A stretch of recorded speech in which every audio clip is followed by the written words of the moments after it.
Sabem que les tres cases d'aigua es consideren la tríada de l'ànima i representen experiències molt internes on es configura la base anímica, mai millor dit, parlant d'ànima, aigua, la base anímica i els patrons emocionals que farem servir en les experiències de la resta de les cases.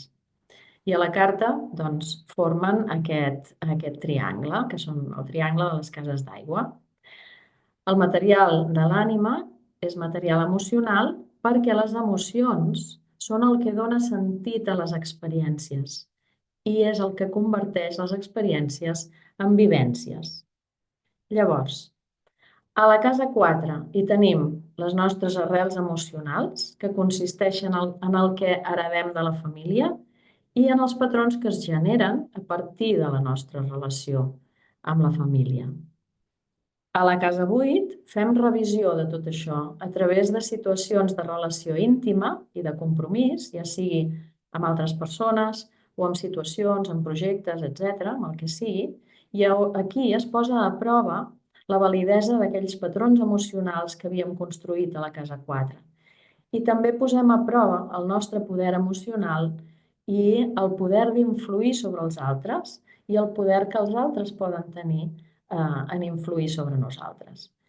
Aquí tenim l'oportunitat de reciclar-ho i transformar-ho, d'empoderar-nos, d'afiançar el nostre poder emocional per poder seguir creixent com a persones i amb interacció amb els altres i amb el món. I ara anem a veure a la 12 què passa. A la 12 deixem d'utilitzar el poder emocional per servir al jo o per lluitar contra ningú. Ens desprenem de les emocions que ens lliguen a la terra, que ens lliguen a la materialitat i als altres a nivell personal, per poder estar lleugers, per marxar i fondre'ns amb el cosmos. És per això doncs, que la casa 12 té a veure amb estats del ser i amb activitats que no tenen el jo com a objectiu. Per exemple, solidaritat, empatia, compassió, servei a una causa superior, altruisme, etc.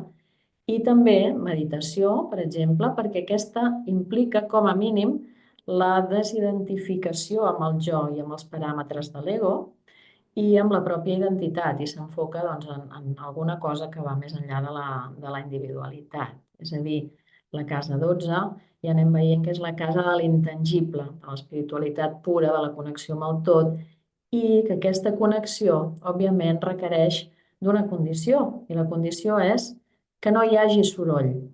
Entenent soroll no només com a soroll físic, com a remor per les orelles, sinó com a distracció, com a coses que ens distreuen. És a dir, que cal parar el món per aconseguir la solitud i la calma necessàries per connectar amb el tot, per meditar o com a mínim per intentar-ho. I és per això que la casa 12 està relacionada amb el silenci, amb la vida interior, amb la pau interior, amb la solitud, amb la contemplació. Doncs ja podem anar pensant que si tenim planetes a la casa 12, aquests representaran parts de nosaltres, parts de la nostra psique, que necessitaran aquestes condicions de calma i solitud per poder funcionar bé, per poder funcionar al màxim de les seves capacitats. Són planetes, per exemple, que no funcionaran gens bé sota pressió del món exterior o sota circumstàncies trepidants, i també segurament seran parts de nosaltres, els planetes, a la 12, a qui els cal una causa superior a la qual es puguin enfocar, alguna cosa que tingui com a objectiu desenvolupar mons subtils i connexió, deixant de banda els interessos personals.